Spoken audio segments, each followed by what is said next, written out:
Okay, this is the They Should Have Never Let This Happen walkthrough kind of watch along, I guess. I'll start with make this quick because I'm kind of trying to upload it right now. Actually, trying to get this out by 8 p.m. I mean, this will be out by the time you see the video, but I got hit with some copyright issues. I'll tell you after in a second when I get there. But anyway, so this one I remember I said I think last video or last walkthrough I said to you guys that I was going to try to make it a little more, or for me, a little more structured, and I think I did that. So I'll start with the script first. The script right here was just basically me writing out what I want the video to be. So what I want to say, what steps, intro, act one, act two, act three, conclusion, and so forth. So that was the script, and then I didn't want to just have the script and then go into a video. I wanted to go literally step by step, so it would make the easiest way possible for me editing, or not easiest, but less time consuming. So I went from script to then I went to the outline, which the outline, in my opinion, made this video a lot more easier to make, a lot more easier. This is my first time actually making like an outline. Well, I've made outlines before, but like for videos, but not to this extent. As you can see, they're color coded, or certain things are. The green was, I think, video is green. Gray was like a chart or graph that I made in like Photoshop. Pink was a picture. Orange was me, like on screen, and then same thing. So that's everything you see here is all color coded. So when I made the outline, I just transferred everything from the script to the outline, and then I broke it up in parts, keeping the same thing: intro, act one, act two, act three, but breaking it up so it's easier to read. So for example, this intro, I mean, I made a new intro, but I didn't use this one. I think I did this one. I actually mixed them both, but whatever. I'll just say it for this. The So here's a chart of some of the best receivers in whatever, yada yada. So I have it gray. So I'm like, okay, when I'm editing, I can just go back to the outline and say, what did I need for that part? I could see I said chart slash graph, zooming in the bottom so far, then scaling up. I'm like, okay, cool. I already had it made because I made this before I started editing. So I already had the graph in my hard drive, or my not doc, but folder. So I could just go quickly to the folder, grab it, and then plug it in. Instead, sometimes previously, I would edit while kind of just looking at the script and then be like, oh, I have to find a graph, or I have to make a graph real quick. And then I'll be editing and click out of Premiere, go to Photoshop, make the graph, come back to Premiere. It was just a lot more time consuming. So this, I think, was a lot easier. Like I said, it was way more structured and organized, especially like Act One. Like literally word for word, shot for shot is in this outline. Even like these simple things where you would think like you don't even need to write that down, but like I did, like the Curry pick or the Curry clip, and then AB Ben clip. Like those three things are like 5 seconds in the video, but it just is so much easier once you actually have it processed like that, and not just go into a video and be like, okay, what do I have to edit? Okay, I need a Curry clip. Let me go get a Curry clip. You know what I mean? But if you have it already, I already had every folder ready. I had my intro, act one, act two, act three, conclusion folders ready. I had both the mixes I wanted to make in the video ready, like the Step Brothers mix part, and then which you'll see, or if you saw already if you saw the video, and then the Pickens mix, and then the Crash Out Duo mix. I already had those all made before the video was made. So I'm like, all right, cool. I already have that. Go into the video. Basically just having to, it's like a puzzle, and I just have to connect the puzzle in Premiere instead of basically creating the puzzle from scratch. So I thought it was a lot easier. And like I said, I'm definitely gonna do this next video too. I'll probably do this for every video I ever make, like long form wise. It's just so much easier, especially color coding or coding, because instead of like it all just being here, I can just go quickly, be like, all right, did I need a picture? Pink. Oh, I didn't. I did need a picture. Did I have a clip for this one? I did. Green. Okay, cool. I had a clip. Let me go that. And I also organized it in my folder. So like in the Act One folder, they were all organized in order of which way I was going to grab and pick and place into the video. So that helped a lot. But let's jump into the mix real quick, or the actual project. Okay, here we are. So it's about 10 minutes. I did the same exact thing as I did last video, Act 1, Act 2, Act 3. And then Burge Cam is me on camera, just having it in another place so I could drag and drop over here. Final is the final sequence, and then skit was the skit you'll see soon. So yeah, again, way more organized, like a lot more organized. I thought this helped a lot. Again, doing it, and yeah, I said it's about like 10 minutes. Yeah, about 10 minutes, a little shorter than the last video, but still 10 minutes is pretty long. But I'm getting used to it. Like once you start making longer videos, it really does come quicker, and it's nice. Like I like it. Like when I make longer videos, I'm like, oh, nice. That wasn't like a pain. So yeah, let me just, am I recording? I'm recording, right? All right. All right, I'll start from the top and then I'll pause when I need to. Breaking news into CBS Sports HQ. The Seahawks are trading DK Metcalf to the Pittsburgh Steelers, according to multiple reports. Coach T, are you kidding me? DK Metcalf on one side, GP on the other. So right there, before I get into the next transition, this was 10 seconds. I didn't really know, like I didn't want my voice to be the first thing you heard in this intro. And like the video's about DK getting traded. So I was like, why don't I just put the breaking news thing? Like, I don't know if that really is good or not, but to me, I was like, I don't want me to be like, they should have never let this happen, which I'm about to say right now, which is the title of the video. But I was like, let me just tell them it's about the DK video. Like someone can just say breaking news, DK got traded to the Steelers. Like, I think it's just simple. And I thought it worked. And I thought the Ben video was funny. I still think it's funny. This part when he's like, put the helmet on, I think that's pretty funny. So I was like, I'm gonna put that in there. And then the transition between like DK on one side, GP on the other. And then I'll let it play and then get back to you in a second because I have another transition, I think, right here. P on the other. They should have never let this happen. Here's a chart of so that transition. Same thing. I kind of want to just like, it's an intro. I wanted to like try something new. I've never done this in a video before. It's like, why not? So all I did was match cut the last clip, which is this clip, to me holding my camera to the screen. And then all of a sudden I just pulled it out and swung it left and then stopped right here. And then see how there's a cross dissolve right here. It's not one continuous shot. I stopped right here, took this shot right here and just cross dissolved it together. So they kind of blends together. And for this shot, I started my camera right here and spun it to me. So it's like, boom. Oh, hold on. So camera's here, spin left, pause, replay, or press record, spin back to me, onto me. And then it's me just saying they should never let this happen, which, like I said, I debated whether this should be the intro or not.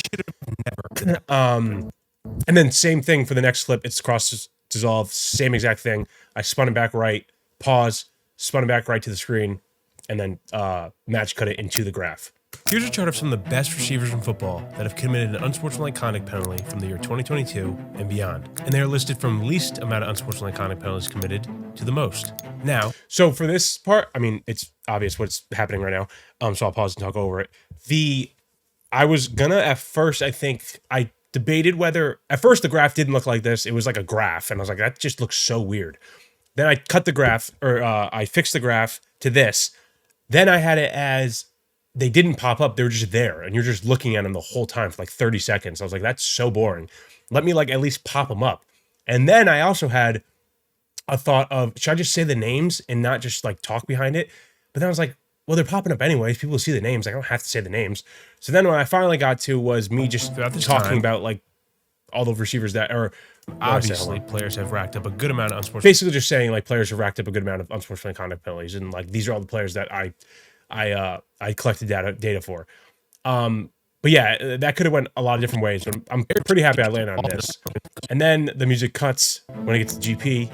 And then there's DK Metcalf, because I feel like it's just funnier with like the no music. Calf and George Pickens, who have a total of 19 combined unsportsmanlike conduct penalties in the last 3 seasons. And now they are teammates. And then it's just like, now they're teammates. So the intro is over. So 48 seconds basically, well, talking intro-wise because of the mix next. Quick intro, but I think it was actually one of my better intros, in my opinion. Like it gets to the point pretty quickly, and it has some like facts, I guess. So I thought it was kind of like cool with some transition. So I thought it was pretty good. The NFL has 2 crash outs on the loose. Yeah, the NFL has 2 crash outs on the loose. And they just happen to be on the same team. To be on the same team now. And then I go into this mix. So yeah, so now it goes into the intro of the mix. I got this idea from Itz Yinsberg, I think. I remember I saw his video. It was just like a mix of GP and DK basically, and he started with this, but not the music behind it, but he started with this. It's like, oh, I'm gonna do that. And I think that's pretty funny. So I gave him credit. I don't want to like just blatantly steal it. But yeah, I thought it was a pretty funny idea. But I put the face over him. I don't know if he did that. But he might have, I forget. And then it goes into a mix. And it's a quick little mix, about like 30 seconds, not even, just to get you guys like their teammates now, just to hype them up, I guess, a little bit before I get into the actual video. And then, yeah, so we start the video basically around 1:30 mark. Well, it's just me, I think me talking. As a lot of you guys know, Burge is, in fact, a Steeler fan. And in my lifetime, as a Steeler fan, I've seen some pretty good receivers come through Pittsburgh. I've been pretty blessed considering what other fans have gone through in terms of receivers. So the reason why I'm wearing the same actually outfit right now is because I had to re-record that today, because when I recorded my face cam yesterday, I noticed it was all blurry, which sucks. So I had to re-record it. And then I noticed when I re-recorded it, it was blurry again, which made me really mad. I was very mad because it was very annoying. It is very tough. I don't know how many people talk to the camera that are watching this right now. I don't know how much people do that, but it's not easy. I mean, it's getting easier, but it is hard to remember what you wrote down and then talk to the camera and not just look down. So when I found out it was blurred again, I was like, damn. So I finally got it unblurry, meaning like I finally fixed it and got myself in focus. So yeah, this is my third time recording me talking to camera, which is very annoying. But yeah, so I thought this was pretty funny when I put me with Antonio Brown jersey in the helmet. But it's basically just me saying I'm a Steeler fan, which I think everyone knows. Most people know. And me talking about, this whole part is just me talking about like all the receivers I watched as a kid growing up and currently, which I've had watched a lot of great receivers actually, as a Steeler fan, especially AB. And hopefully I'll continue to see more because we get DK and GP now. So, but yeah, basically that was all this was. And then it was just like, then I was just saying now we get DK and GP on the same team. And to be honest, I was shocked when the Steelers traded for him. Because for one, the Steelers really don't trade for big-time players, let alone big-time receivers. So this is basically me saying players, let alone big-time receivers. So right here. So this is a skit, or a skit. I tried to create a skit of me basically a reenactment of me finding out DK was to the Steelers, going to the Steelers. I got this idea. At first, this never existed. I was like, I'm just going to say I was shocked.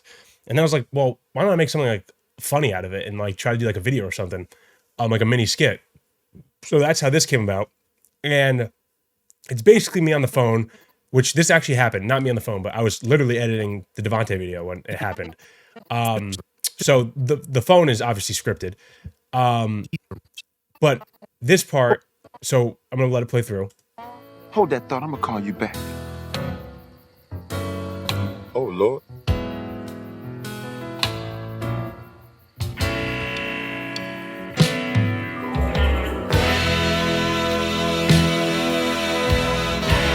So that part was supposed to be the LeBron commercial. It's like, he's like, oh, Lord. And then the music comes in.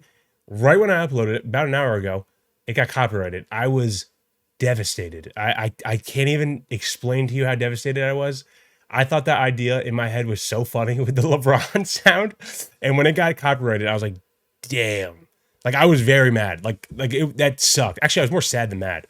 So I scrambled a little bit and found like a kind of similar, not similar song at all, but it's like similar kind of vibe. And I went with it. It's not the same. It would have been way better with the LeBron sound. And that was the goal. But I can't use it. It got copyrighted. So, I mean, what are you going to do, I guess? But it was funny. I'll tell you that. It was funny. I'll throw it up probably in my Snapchat or my Instagram story. So if you guys want to check it out there, it'll probably be there. But yeah, it was pretty funny. But whatever. It happens. But I was shocked when DK went to the Steelers. It was a reenactment, but I was very shocked. I literally thought it was fake.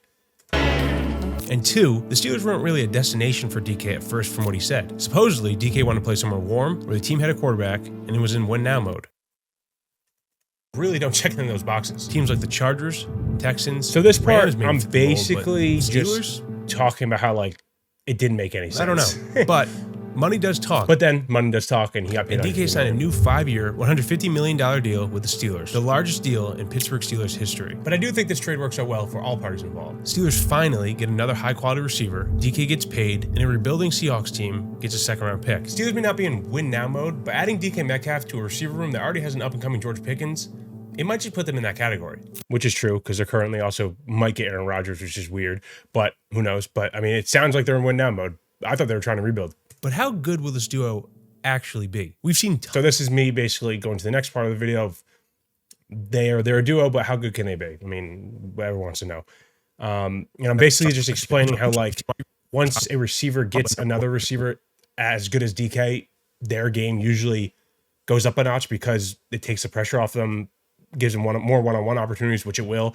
Like I said, later in this video, I predict GP have a better year than his best year, which I think he will. Like, if all goes right, he should, unless something crazy happens, like injury or like traded.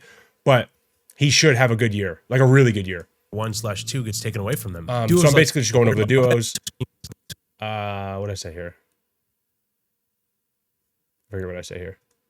Players digress a little bit. Oh yeah, and then same thing. When you take away a good player on your left side or whatever, the opposite side of the field, you get sometimes worse, like Juju with the Steelers, and then like Adam Thielen when Stephon Diggs left. It's the same thing. It could go both ways.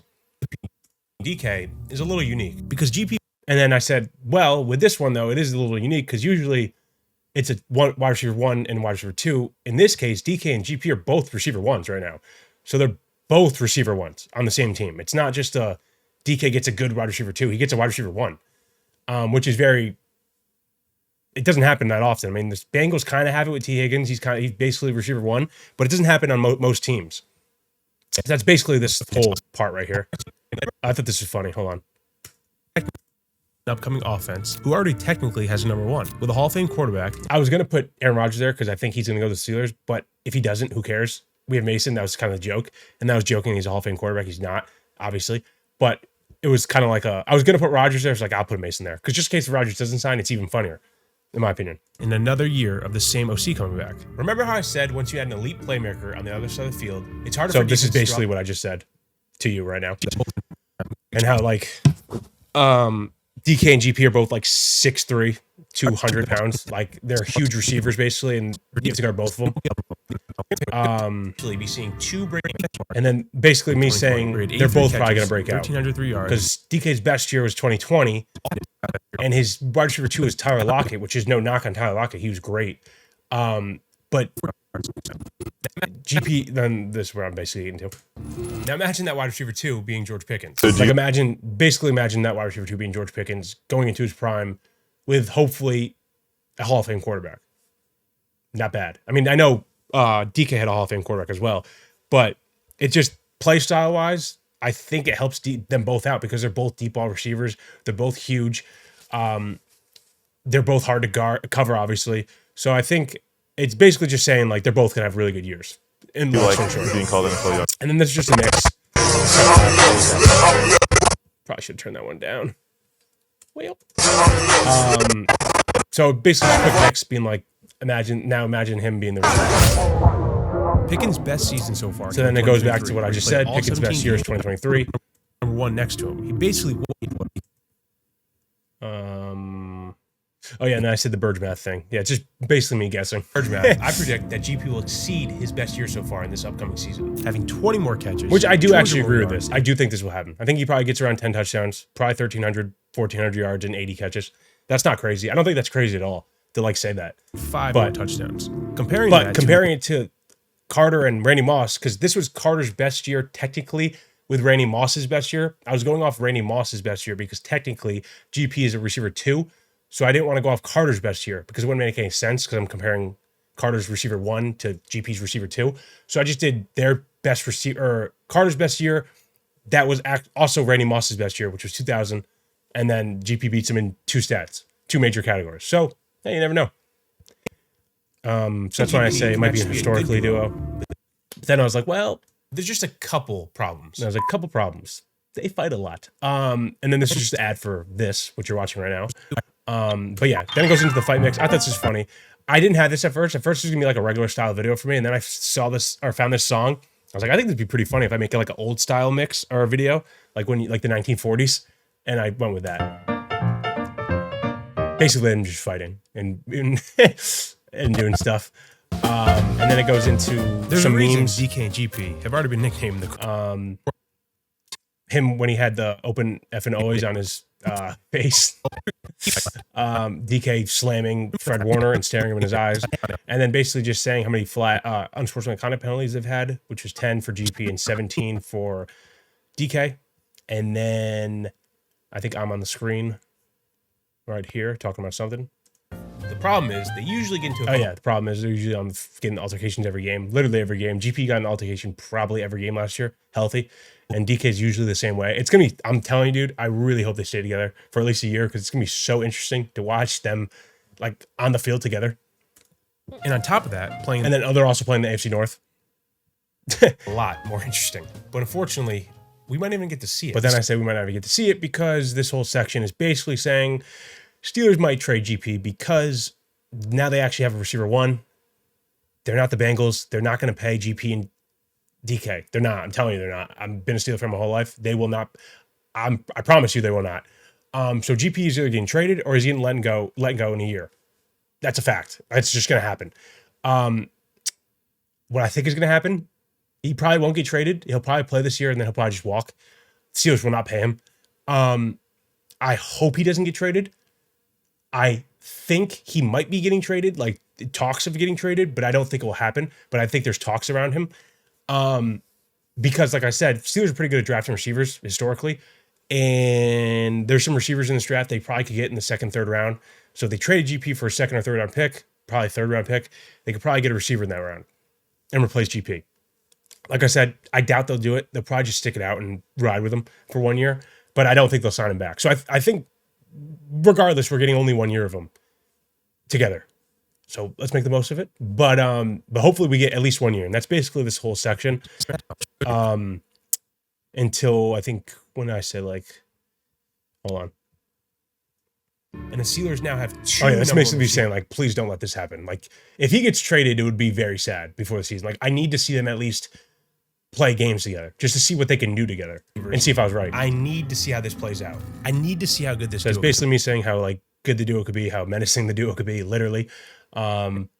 And then I think I said, we need this. I need this right could here. not just show us this duo and then take it away from I'm right, Steeler by the way. and NFL fans. I need it. We need it. Like they can't do this. They cannot hype this duo up and then trade him. It would break me. It would break me. I'm not gonna lie. That would suck. So that's why I said this here. So what do you guys think? And I was like basically saying like, what do you guys think? Because I'm actually curious if anyone thinks like me, if he's gonna get traded, if he's gonna have a really good year, GP and DK. Will he be able to stay on the field? So that's basically this. And then a quick little tease at the end. They do play together. And they do stay in games. Watch out, because we might see them in the Super Bowl. We might. No, I'm joking. I'm not joking. I'm not kind of joking. I'm partially joking. Depends. Everything goes great and perfect and well, they might be. But I thought that was funny just to put it at the end because like it would be funny if they somehow made it to the Super Bowl. Imagine GP and DK in the Super Bowl on the same team. That would be so funny. But yeah, so we'll see. I mean, if they get Rodgers, maybe, who knows? If he's still, I don't know. We'll see what happens. I don't know. That whole situation's crazy. But they have Mason right now, so we'll see. But anyway, yeah, that's the video. About like 10 minutes. I really like making this one. Like I said, the LeBron meme was like by far the funniest. Not funniest. I don't know. I'm trying to like cut myself up like that. It wasn't that funny. But it was definitely the most fun to make. Like I was laughing the whole time. So I was really bummed out that I got copyrighted. Like I said, it'll probably be my Instagram story and Snapchat story. And then, yeah, I mean, other than that, I think this video went really well creating wise. And like I said, with the structured outline and the organization of the video was very good for me. I've definitely gotten better for the last, I mean, it's March 19th. Since January, I've gotten a lot better at making long form videos and organized videos and structuring the videos. And that's the whole goal of basically this, what you're watching right now, is to see the progress of me. And hopefully you guys learn something along the way. Hopefully, I don't know if how good I'm doing that. But yeah, so definitely going to do that again next video. Structured outline, script, structured outline, organized clips in the order I want to put them in to the video and then go from there. It's a lot easier. Obviously, during editing, you'll kind of think of something else and change to something else from the script, but most of the outline is basically what you see in the video. So I think it worked out well. If you guys are watching, thanks for watching. I appreciate it. Hope you guys liked the video. And I'll see you guys in the next one. Peace.